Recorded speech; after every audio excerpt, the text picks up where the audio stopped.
Hi, this is Nadine Budbill, the parent educator, life coach, mentor, guide to other mothers of special and high needs children. And thank you so much for being here today to watch this video. I invite you to subscribe. This is a new YouTube channel, so I am inviting more people to subscribe, and also check out the link at the bottom of this video for my free essential survival guide for mamas of special and high needs children. So welcome. I'm really glad that you're here.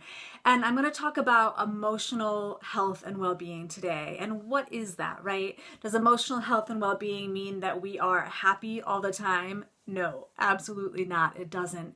It means that we are connected to our feelings and our emotions, that we know how to move through those so that we don't get stuck in them. So we don't live in a place of, say, fear or anxiety or worry or sadness, but that we are able to feel those things fully and feel it all and move through it, and that we have techniques and strategies to move through those difficult emotions, because the truth is that there are no bad emotions, right? We tend to want to avoid the ones that don't feel good, so we don't like those very much, but they're all just emotions and they're all okay. And so part of it is just accepting that they're all okay. All the different feelings that we can have are okay, and that we can have those hard times, and if we have strategies to move through them, we don't set up base camp there, and we can have our baseline be a more positive, happy, joyful, peaceful,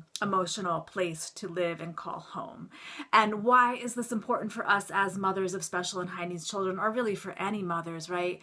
It is an emotional roller coaster ride, especially with special and high needs children. It is intensive and can be very anxiety producing and worrisome, and there's a lot. It's just a lot to manage. And of course, that ends up living in us emotionally.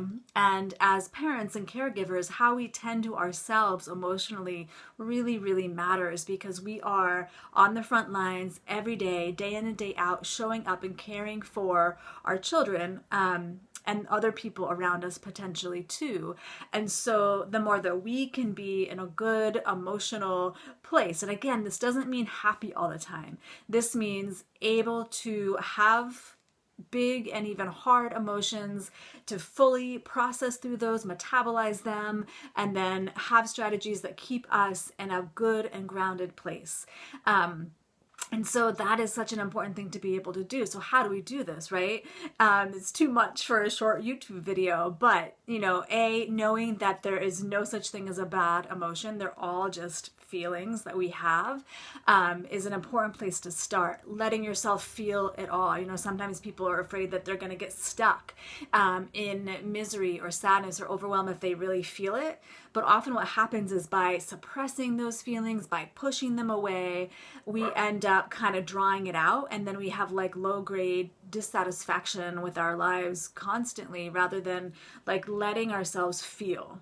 Just feel, and teaching our children this, like, whatever you feel, it is okay. There are no bad feelings, there are no bad emotions. It's why with our children, we don't want to say, oh, it's okay, don't feel that way. We want to say, oh, you're feeling really sad right now, right? Or we're going to say, it's okay to feel sad, or it's okay to feel angry. And we're going to say that to ourselves too. It is okay to feel what I'm feeling, because often if we just let ourselves feel it, we move through it so much quicker than if we try to stuff it away and suppress it and ignore it. And then another thing is, feelings live in our body. They are the language of our body. And so in order to move through them, we have to do things with our body so we don't get into those stuck emotional places. And so that can be exercise, which doesn't have to look like traditional, going to the gym or going for a run. That can just be dancing in your living room. It can just be shaking it out. It can be tensing up your whole body and then releasing it. Breath, really taking deep breaths with a long, slow exhale is another really good way to move through difficult emotions. Being outside, hugging someone that you love, doing art, doing something creative, even if that's finger painting, excuse me, with your children, is a great thing to do to help move through difficult emotions. But whatever body practice might feel good to you, maybe it's a little bit of yoga, maybe it's a little bit of meditation, can really, really help move us through difficult emotions. So I'm going to wrap it up there because I want to keep this short. I know your time is precious. And just know that tending to your own emotional health and well-being is so critical as you show up as a caregiver day in and day out and try to be a rock for the people around you. And again, check out that link at the bottom of this video to get my free essential survival guide for mamas of special and high needs children. Take good care.